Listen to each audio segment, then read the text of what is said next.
Tune in to the Real Last Hour, a 1-hour informative and educational forum dedicated to the recovery of economic activity for Liberian informal sector employment Real Last Project. This show offers in-depth discussions on social protection in Liberia and explores how the government is addressing vulnerability through the Real Last Project. The Real Last Hour aired on Spoon FM 107.5 and other frequencies across the Spoon network in Liberia. Catch us every second and fourth Thursday of the month. Don't miss it. Be a part. A special good evening and welcome to the Real Last Hour on Spoon FM. My name is Henry Small, sitting pretty here again for the second edition of the program. Like we promised, the last edition, we'll be discussing the first component of the project, which is support to small businesses. And we are glad today to have with us in studio the Deputy Project Coordinator for Economic Inclusion. And then we also have the Senior Program Officer. Both of them are here in studio today to talk about Component 1 of the Realize Project. Realize is an acronym for the Recovery of Economic Activity for Liberian Informal Sector Employment. Realize for short is a project financed by the World Bank, the French Development Agency, the Swedish International Development Corporation Agency, SIDA, and operated and owned by the government of Liberia through 3 government institutions: the Ministry of Youth and Sports, the Ministry of Gender, Children and Social Protection, and the Liberia Agency for Community Empowerment, LACE. This project has 6 components with 4 operational components. Like we said, the other edition, Component 1 has to do with support to small businesses, where grants are given to businesses, households that are identified to be vulnerable.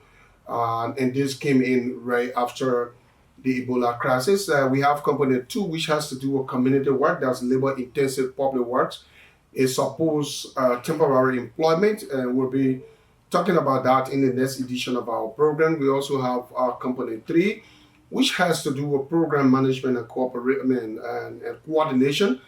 And then we go to Component 4, which is emergency contingency. That is dormant and sitting right there waiting for any shocks that comes or any emergency where the government will activate its through finances from different companies. And then we have Component 5 of the project, the Community Livelihood and Agriculture Support Component, which is Component 5 of the project. And then Component 6 is the cash transfer and system strengthening. That is operated by the Ministry of Gender, Children and Social Protection. Component 1 is under the Liberia Agency for Community Empowerment, LACE.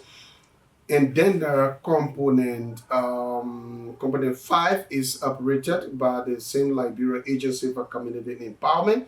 Component 2, which should have been actually the second, is operated by the Ministry of Youth and Sports. So this is the Realize Project here. Today we're here again on the second edition of this program.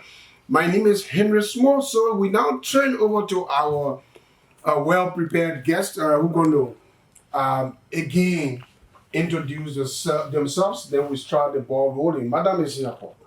Thank you so much, Henry Small. So my name is Anita Escalova Marcher. I'm the Deputy Project Coordinator for Economic Inclusion and having oversight on the small business support and the community livelihood components of the Realize Project.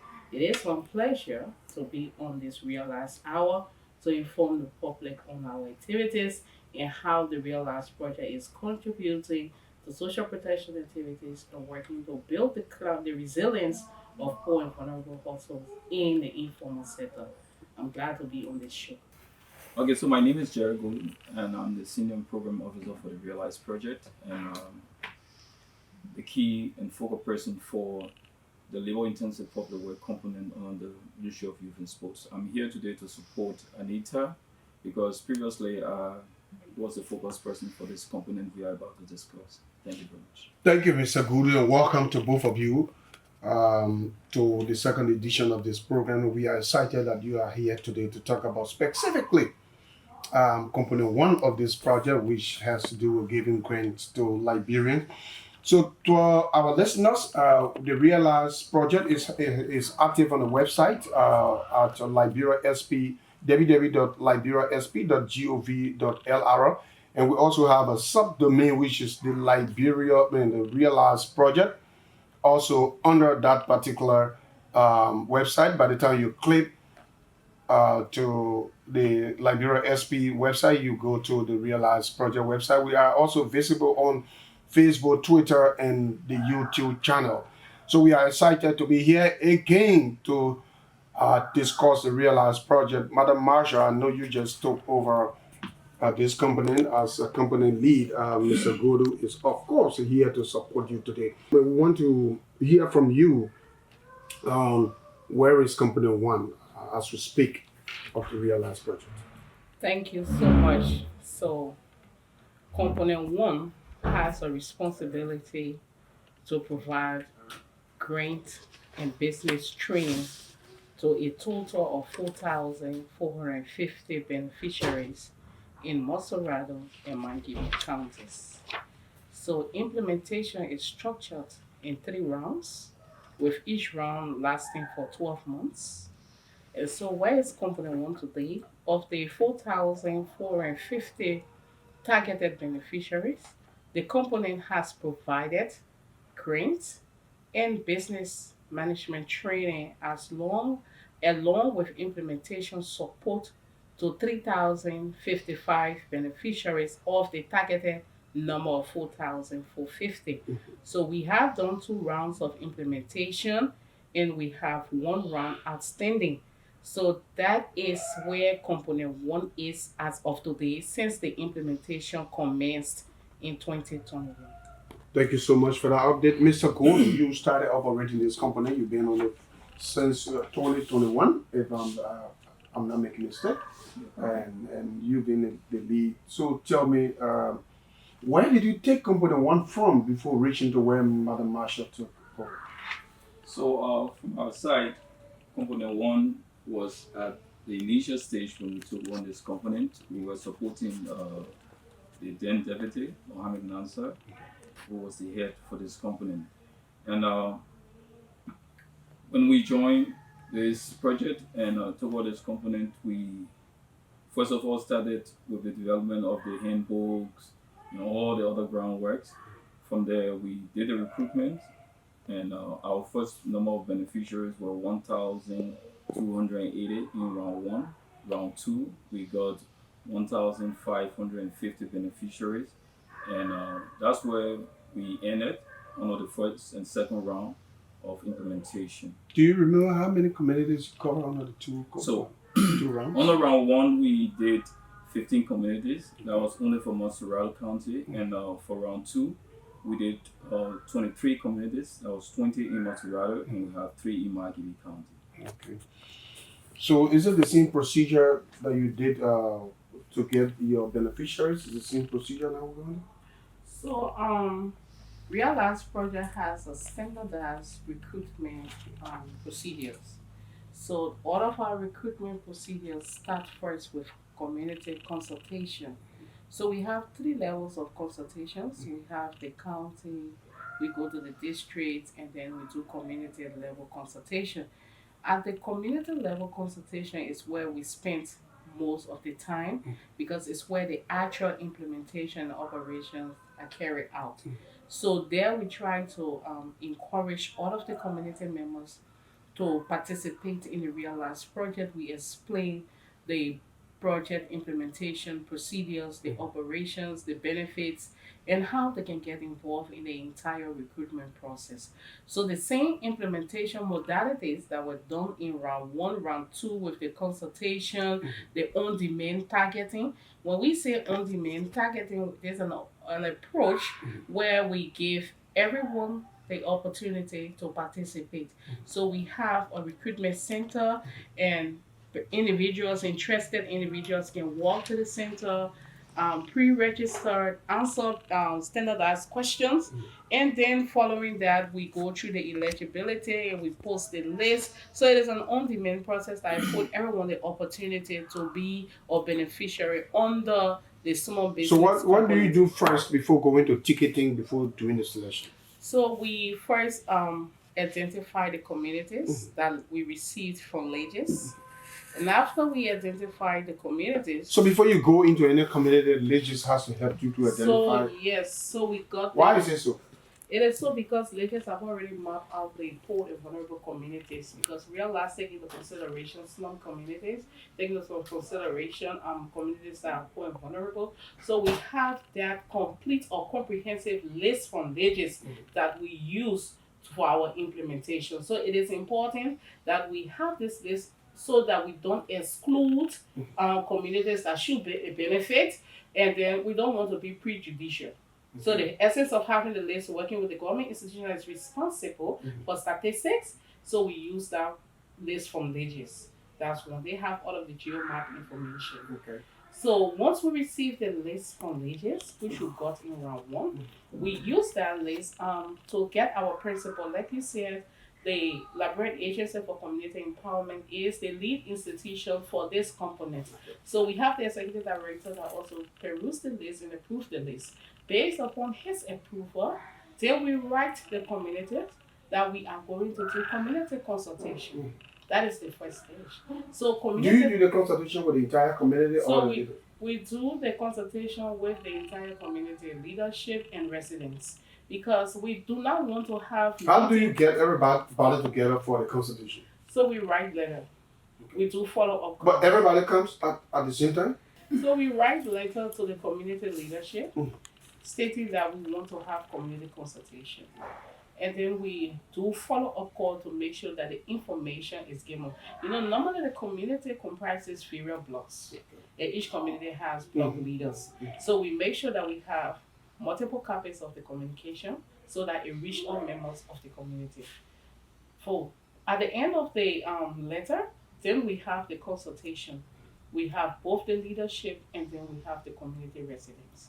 We hold a meeting, we explain the entire processes of Realize, ranging from recruitment to benefit. The entire process is leading to one becoming a beneficiary of the component. So following that, then we have the date we do recruitment. So we send another letter to the community that we are coming for recruitment.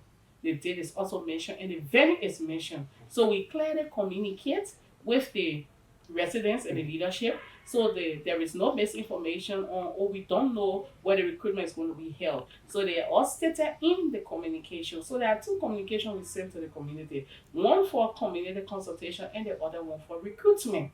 So we spend 3 days in each community to make sure that everyone has the opportunity to be a beneficiary on this component. So what do you do during those 3 days? So during the 3 days, we do the on-demand registration, the on-demand targeting, where we register almost everyone who expressed interest. This is a form of data collection. Yes, it's a form of data collection.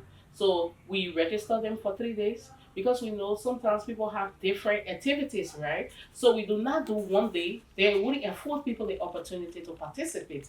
So this is why we have 3 days per community, so that everyone can have the opportunity. But remember, there's a social protection project. You want to reduce vulnerabilities. You want to build people resilience to respond to shock and all of that. So you have to have flexibility in the implementation modalities so that you reach the poor of the poorest. That means you go beyond 3 days? No, in some cases, so we have quota, right? So we're supposed to register at least almost everyone who shows up. We're supposed to register them and have at least 300 eligible applicants. In each community? In each community, have at least eligible applicants.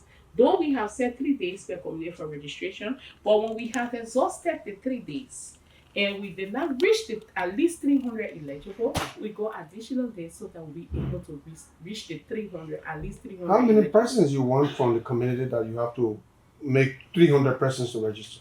So under the SSB component, we have a range from 75 to 80. Yes. Because you know the envelope is small, 4,450, and they are divided into rounds. So like we talk about exhausting 3,055 already, and we left with the remaining 1,395 for round 3 implementation. So we have this envelope between 75 to 80 per community. Somebody will say, just to have 75 persons from this community, you have 300 persons. You have 300 persons coming to stay in line for a day or two or three. Well, Sumo, we want to make sure that we are transparent in all of our processes. Okay. So we cannot go and handpick people. So some of the things that for just 75 or 80 beneficiaries, we have to go through this 300. If we don't give people the opportunity, we say we are looking for poor of the poorest, the most vulnerable. How do we derive at the most vulnerable? Is that we have to go through the process of the data collection, they look at the questions, and based, we have indicators that determine who is poor of the poorest. So this is why we have to do the recruitment process for 3 days, go through the data screening, see who meets the eligibility and who is more poorer or who is the poorest. And then in all of our process, we have safeguard concerns. If we just go and start with handpick beneficiaries, the government project, Realize project is doing pick and choose. What qualifies ones? So that because of that fear, so we have to promote transparency in our implementation. Then okay, you want to support our point, right? Yes, as part of our recruitment process, we also select community leaders who work with us all through the implementation period. Okay, so we call them the Community Oversight Committee, comprises 5 persons. That's the chairman, the youth leader, the cheerleader, an elder, and any other professional person. It could be a teacher, a police person, or whatsoever. So those people serve in the community. They are our focal persons. They handle most of our cases, our complaints. They are the first level of our complaint investigators. And so once we have issues, you first go to the COCs. They handle those cases. If they are unable to handle the cases, then we advance it to another level. So maybe you can call our hotlines, the 3344, or call anybody who related to the project, and it will also show you how to complain. Okay, so those are things we do. We show them how to complain during the recruitment process. We introduce those kind of activities to them during the processes. So those are things to do. Okay, then you move on to another stage, which is the lottery process. Yeah, so for the lottery process, that's the most interesting part of the entire recruitment process. And so what we do, we have tickets. We use ticket system. After the validation that you spoke about, we post the validated list into the communities along with the photos. So what is that validation? So the validation is for the community leaders. Once we complete the data collection and we clean up all the data, we call the community leaders to first validate the list that we have. So it's a validation process. They will come, okay, sign, and sometimes they will identify people who are not part of the community and all of that. So we do due diligence. We call to follow up at some point to know whether those. So at that point is where the community leadership and other community residents will determine whether this person lives in the community or the vulnerability level of that person? No. It's just to determine whether the person lives in the community and to also validate our list, sign our document. So it means people who are even well up or very poor can all participate in the lottery process. So those are some of the things they are going to be looking for. We have a level. So once you register, they ask you question. Your business that you are running or you intend to run should be at some level, maybe like certain amounts that we earmark. It's in the back end of the data revive or start. So we have 2 categories that we target, right? We target the existing businesses. That's those who have been running businesses. Those who have business, they collapse, we still consider them under that category.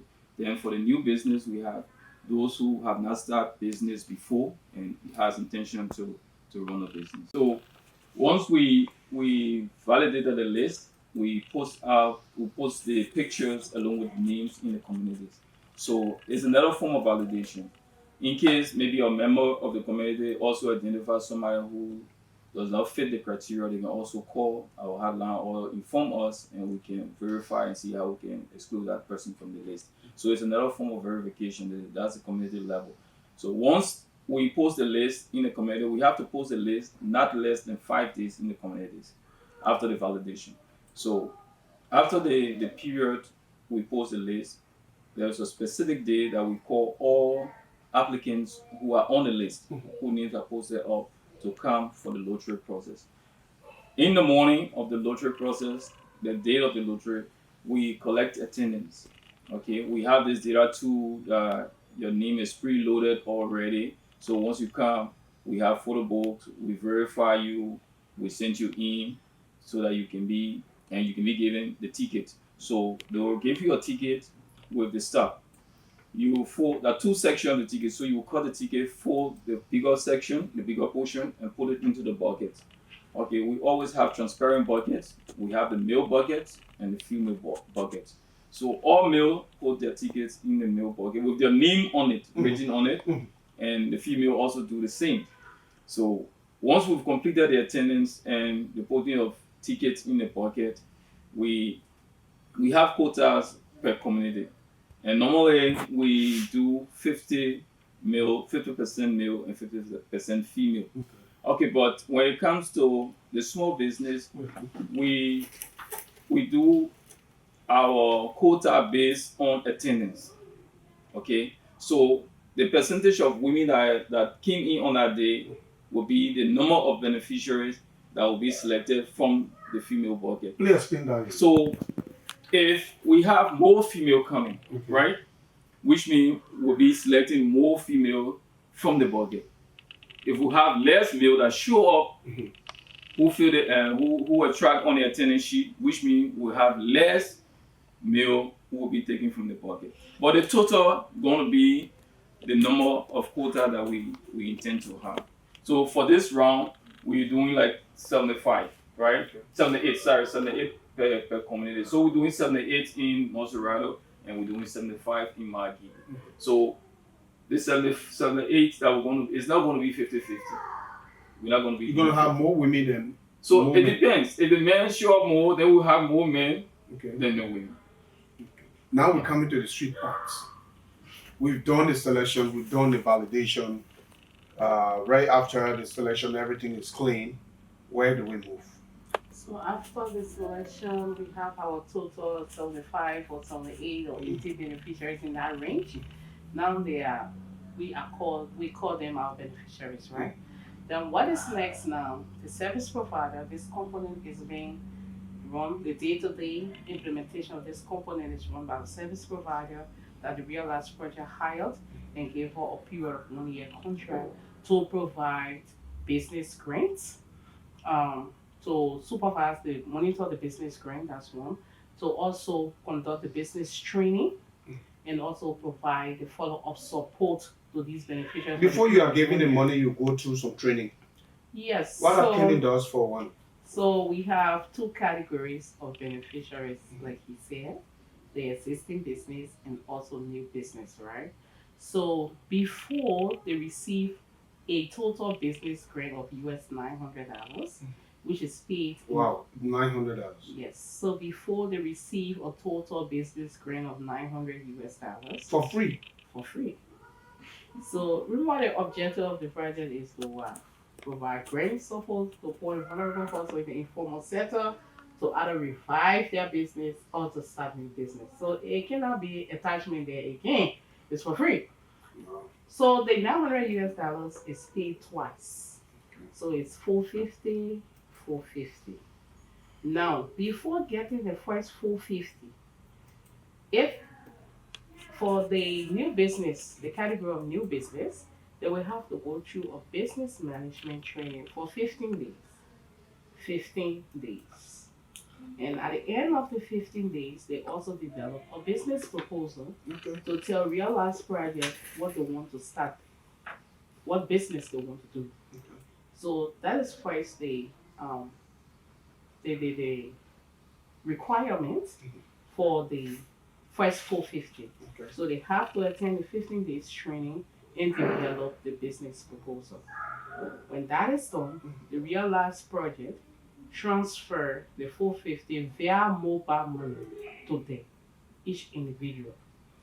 And once they receive the first $450, the next requirement, remember we are in the informal sector, but we are also encouraging beneficiaries on this component to formalize their businesses. So they do business registration. Yes. So business registration is the second requirement to receive the last 450. But why are you doing mobile money?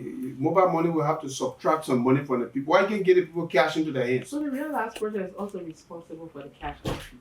So when we are sending the 450, we send the cash out fee. But mobile money has so much headache. Well, I know back in the days we don't want third party to be involved into handling beneficiaries' money. So beneficiaries directly receive their money on their phone. They use that as an opportunity that they can also be introduced into savings on their very mobile money account, and also promotes the issue about transparency, and they want to be free how to use their money, and not to say, oh, we are taking some banking institution to the community, and then everyone know that on this day Realize project going to give their beneficiaries grants, and then there is a tendency that maybe what they wanted to use their 450 on, they have to share some of the grants with community members. So it also has to do with security. Exactly. So it has to do with security. We want to know that they spend the 450 or the entire $900 on the business that they want to do, to either revive their businesses or to start their businesses. That is the intention of using mobile. And it also helps in terms of the project implementation. It also helps with our disbursements, because Realize project is also graded on how much we disburse to beneficiaries. So as we use the mobile money, which is one of the easier means in the social protection project, it also protects gift security, it also reduces the tendency of people sharing the money on other things. So it has all the comparative advantages. That's why we use mobile money. So 15 days of business management training for those that are doing new business and develop the proposal. Those are the two requirements to receive the first 450.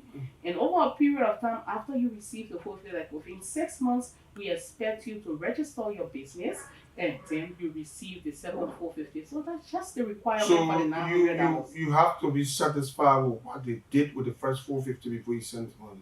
So before you send the second one. That's what we. But the concern is, sorry, I'm holding you right. The concern is, do you really see satisfaction in the first tranche that you transfer to them in the business? Do you see growth? Of course. In actuality? Of course we do. In almost all the cases or everything?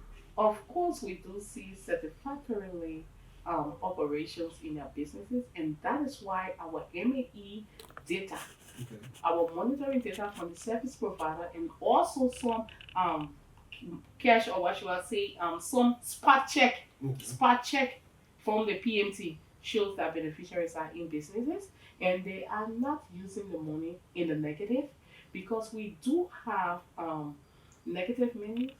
I know we get some do's and don'ts under the small business component, but based on the monitoring report, that gives also rise to the transfer of the second grant and also the formalization of the business. Let me ask Jerry this question, then we'll go to we already are how we might take our short break and we'll come. But Jerry, you've been doing this thing. I want to have a clear understanding of the mobile money stuff.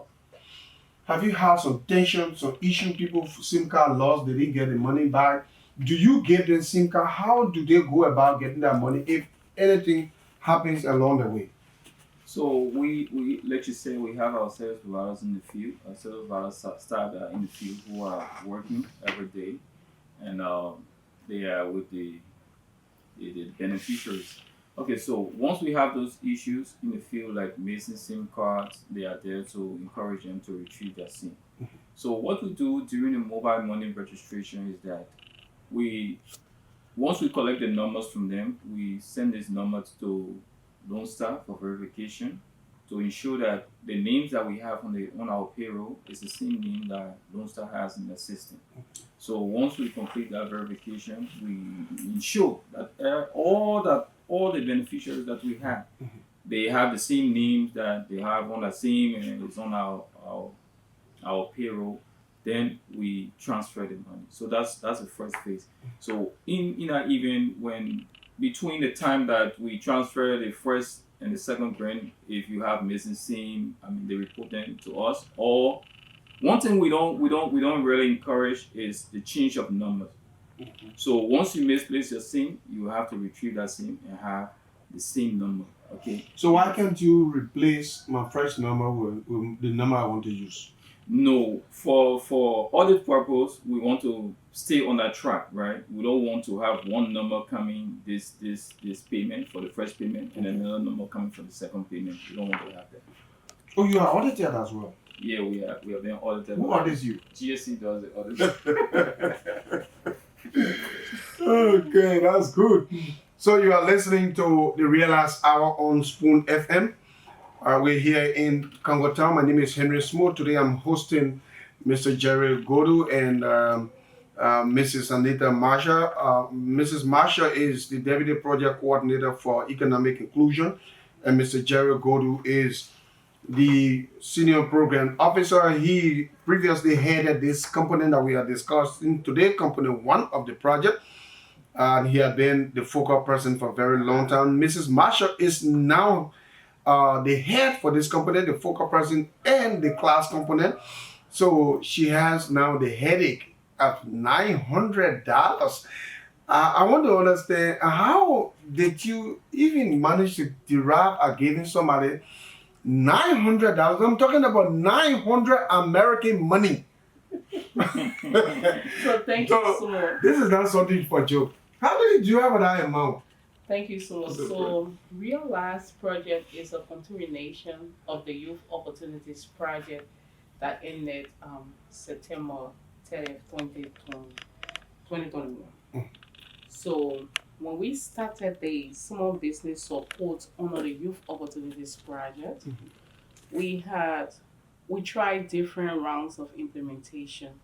So with the first round of implementation, it was done in group of 8. So it was done in group of 8, and each of them had $300 to start business. So if you multiply the $300 by 8, we were giving $2,400. So, and then we had an attachment to it.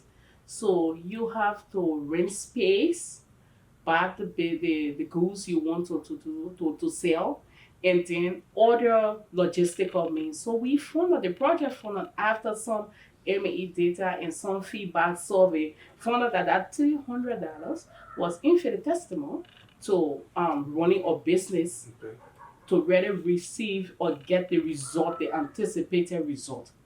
So we noticed that it didn't quite work well when we tried the first round of implementation with group businesses. Then we went to the second step, which was the individual business. And we decided to give the same $300 or $500. Thank you, Jerry. We give the five persons. So for the 3 and the 5, then 5 persons. Okay, that's 5 persons. So initially it was 8, and then we dropped to 5 with the same $300 times 5 persons, 1,000. So a group business. So it was group business. Now it's individual. No, I want to go back. I want to stay under the Youth Opportunities Project to tell you how we arrived at the $900. Okay. So under the Youth Opportunities Project, it was 8 persons, $300. Then we dropped down to 5, the same 300, 1,005, and we still had some negative results in terms of the amount that we're giving to beneficiaries. Couldn't just get the needed results that we wanted. And so realized with the lesson learned and that we need to actually increase the amount so that we'll be able to see where we want to take the beneficiaries. That's how we even derive at the $900 for individual business, right? So we noticed that at the individual level, so on a year, the last round was individual. So 8 started with 8 persons, and then it came to 5 persons, and then the last round of implementation under the Young Project ended with individual. And with the individual business, we started to see there was some transformation because people could manage their own business individually and also continue on it. So that's what gave rise to Realize Project with individual business, and also the amount increased to $900. Why if you give me the first $450 United States dollars with my cash out fee, everything, which means my $450 come to me clean, and I just walk away, go and relax, buy some new jeans, buy some new shoes, right? Buy my fridge, and get it going. I mean, what do you do to me? So a social protection project will not take people to jail. It will not take people to jail. It will not police you. Okay. But what do we do in the reverse psychology is to also encourage and do follow-up. So if you know social work, we more do follow-up engagement. That's why we have our service provider who work with these beneficiaries on a day-to-day basis to avert the situation you just talk about. Though in some cases it will happen because you don't have total monopoly on how someone's behave. But the way we try to minimize is to have the constant engagement and step the purpose of the business, right? So the social potential want to take you from this level to another level. So what do you want to see is that this is why we have the business management training, the life skills training, all incorporated to reduce the kind of situations or that you mentioned. But in the event if it happens, there's a social protection project, we cannot take people to jail, but we can only encourage people and work with them so that they'll be able to reach that optimum goal of their own life. You have total of 4,450 beneficiaries as the full envelope for beneficiaries. Is it enough to address this issue of poverty, especially trying to reduce at certain level, trying to intervene to respond to some of the great issues that we have with community, with families that are impoverished? Well, Sumo, thank you for this question. So our 4,450 is not the overall target beneficiaries on the realized project. But it is the Are we one on talking the about small the business. small business It is support? the one on the small business support, right?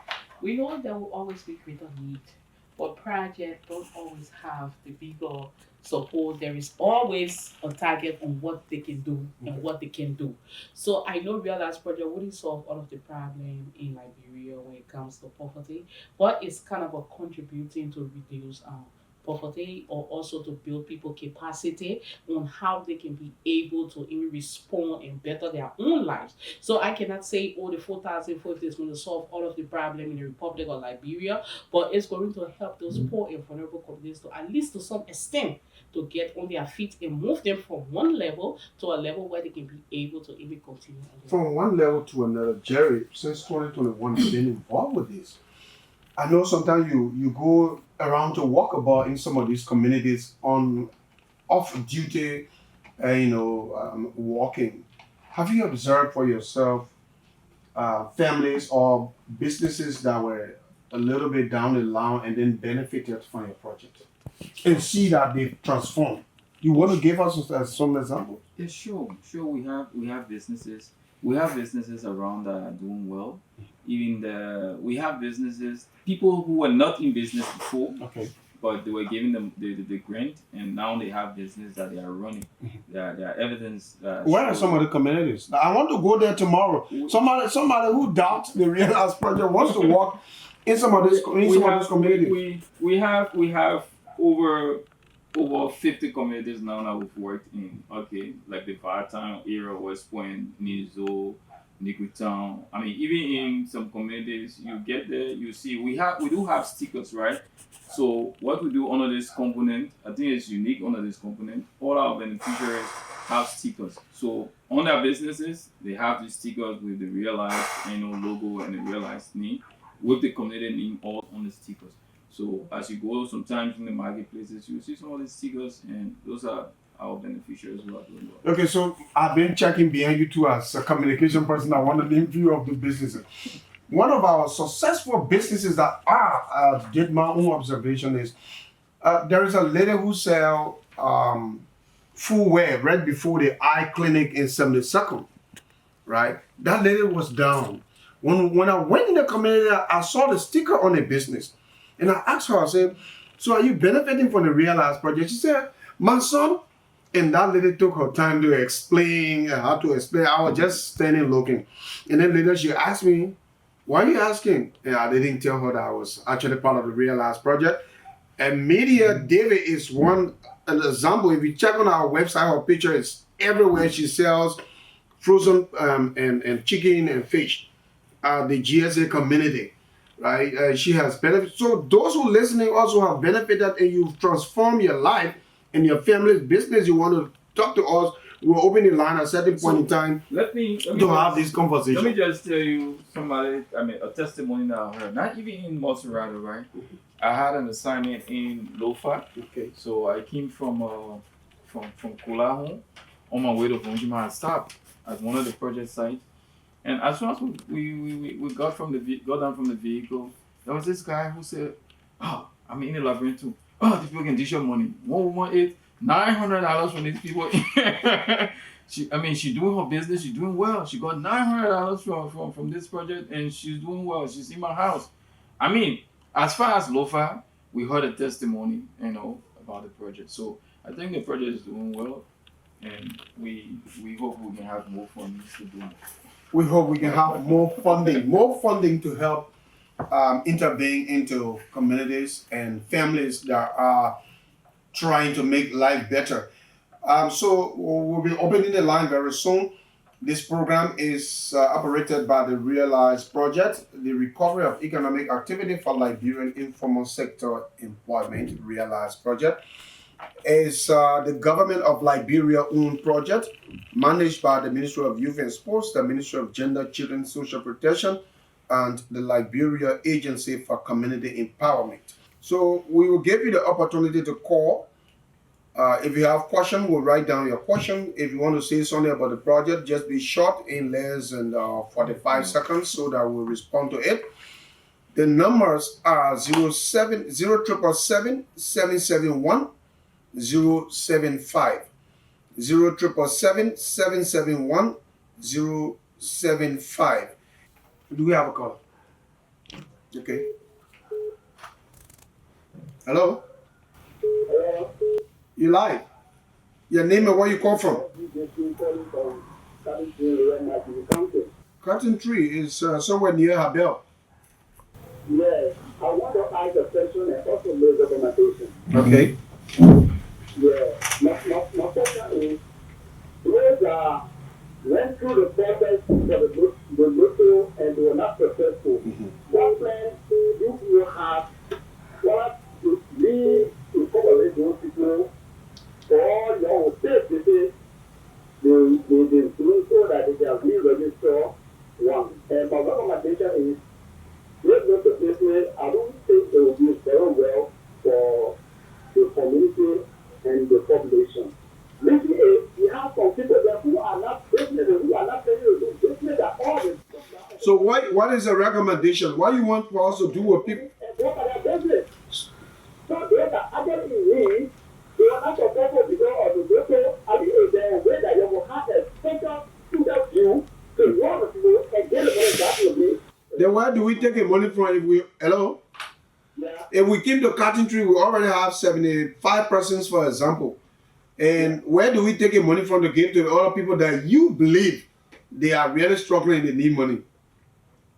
What I'm doing, I'm saying the local workers. Okay. I'm recommending to these people. Because of people who are not business who get to the chair as there was saying whether they just took the money and then just buy one pillar they want to buy for their house and then just go for their business and those who are businessmen. But you don't know the person have. You will not tell whether the person want to buy TV with their money. Don't take care.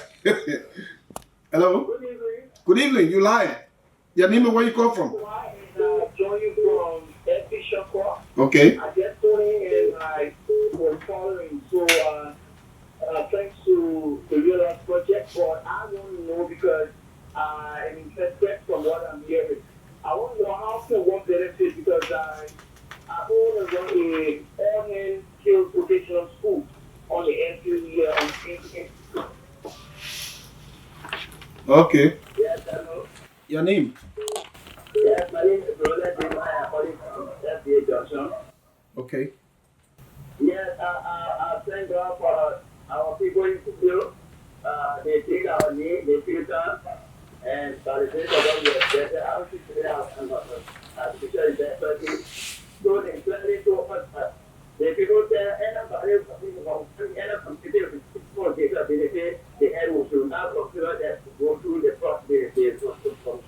Okay. What do you talk about that? Why I had to get to the public certificate, through a certificate, and I just thank you ever so much for them. Okay. You were certificated that you now qualify to participate in the next stage of the program, right? Yeah. Okay, that's good. Congratulations. Yeah. The big woman listening to you, she will be coming to you very soon. Thank you. Hello. You live. Your name? Okay, you're welcome. Yeah, I really want to know that how can one be that? Okay, thank you. You live.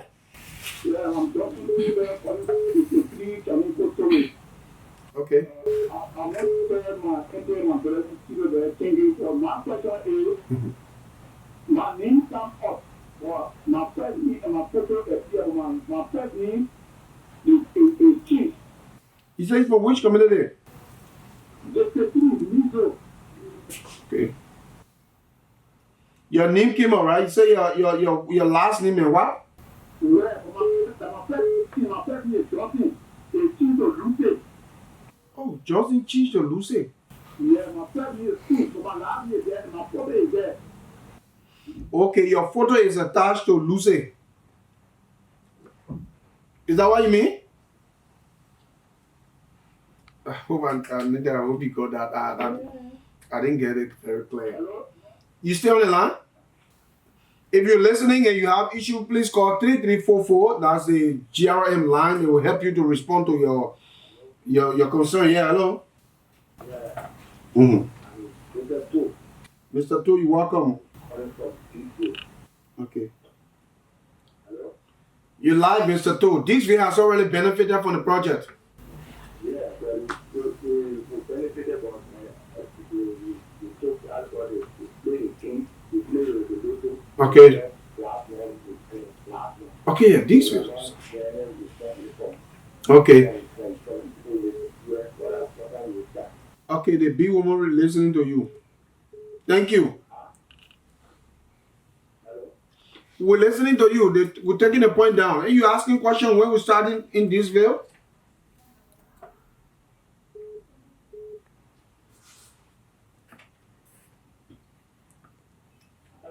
Hello?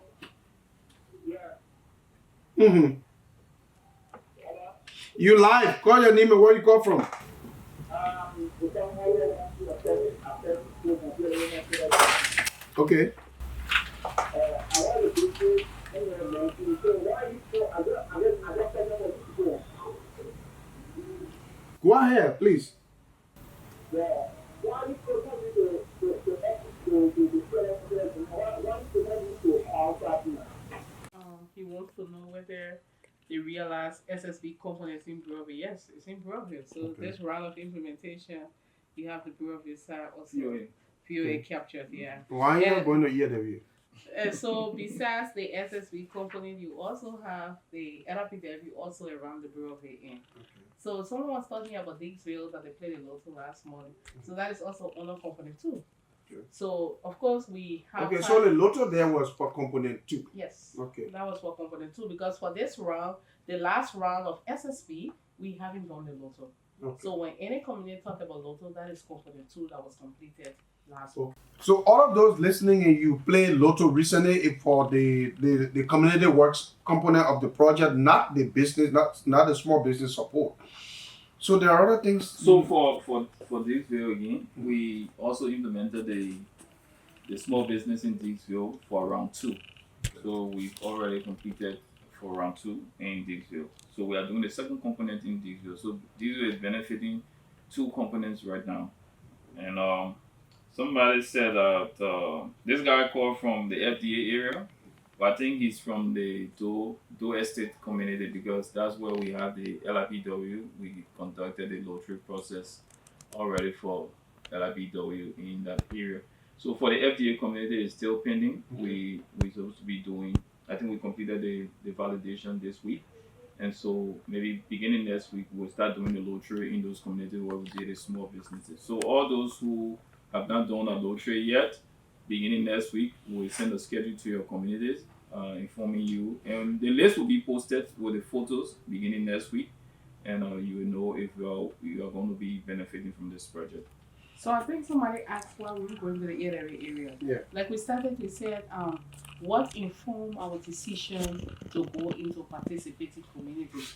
And we said there are targeting criteria for community selection. We talk about slum communities, we talk about vulnerable communities, and villages give us that list. So if you see us in communities where we are implementing, it's based on the community targeting criteria for community selection. That's what inform the communities that we are implementing. Okay, I hope our people are listening, right? Because I was about to ask you, do you do selection in communities where your staff are living? I've been attacked almost every time when people see this project sample in your community and it's not in my community. That's the prejudice we say we're trying to avoid on the Realize project. Because you cannot be the one cutting the shots and then you carry projects to your communities. That's why you see us using the list from villages. And that will reduce that thing about influence from project staff. That's cool. So I hope the listening in Upper Johnsonville, you will not attack me next time. Yes, I'll not involve. Somebody called from the Omega area. We've done Omega already on round 1. Of the SSB? Yeah, of the SSB we did Omega. So maybe we will check for future. Maybe we'll be going to Omega, but it's not a promise yet. Okay. And somebody talk about disability. That was something that we slipped on. In our project, once you are eligible, you go through the data collection as a disabled person. Once you are eligible, during the lottery, we don't allow you to go through the lottery process. So, for example, if we are supposed to take 50 female, and we have 2 disabled who are present as female, we only do 48. Okay. Yeah, so the 2 are automatically beneficiaries. That's how. So as long as somebody has disability and walk into your lottery or your registration center, is considered automatically a beneficiary. Yeah. So before I know what we did not talk about is who can benefit under the SSP component. 18 years, anyone 18 that will years, constitute your party. Anyone 18 years above. Okay. Anyone living in participating communities. Anyone either a disabled person, elderly, lactating mother, pregnant women. Anyone who doing existing business or interested in starting new business. 1 member from a household. So that's our eligibility or who can benefit under the SSP components or the Realize project. Thank you, Jerry. You want to give your party comment? So I would just like to say something I always say during my consultation, especially to my beneficiaries or those who are going to benefit from this project.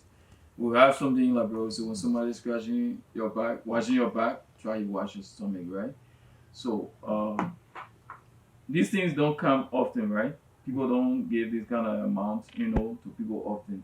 So once you are opportune to benefit from this kind of amount, that's something that you can really use. If you use wisely, you can realize a lot. So all those who are going to benefit under this third round of implementation, I want you to please do your best and hope you can help your family. Okay, thank you very much, Jerry Godo. You want to say something? Yes, so very briefly. Yes, so before we exit the studio or the Realize Hour, I want to say thank you for organizing the Realize Hour. Thanks for giving me the call. So as we sit in studio and people call, it tells us that the Realize project is indeed visible and people are actually benefiting the communities and then the information. So we are now the light under the table. So we are actually shining in the Realize project. And so we are encouraging all of our beneficiaries to use the grants wisely, like Godo said. Social protection is to reduce vulnerabilities. So you may not have the opportunity to work in the private sector or the government sector or be a government employee and may not have the opportunity to have a formal job, but you do have the opportunity to benefit from some of the government resources. And this is how it comes. So in the form of these projects, so you sit in your community and a project walk to you and give you US dollars, $900 from the government. You should not say, oh, it's a government money, we're going to use it in kind of way, but it is intended to improve your own businesses or to start business and build your own life. So this is how we like to conclude today's edition of the Realize Hour on Spoon FM and other frequencies across the Spoon network. We'll be here next time, and next time you see her here, we'll be talking about component 2 of this project as a labor-intensive public work which supports community activities, community works. My name is Henry Smoke. I'm your lead host. We'll be here next time when you see us. Thank you very much. It's been a pleasure.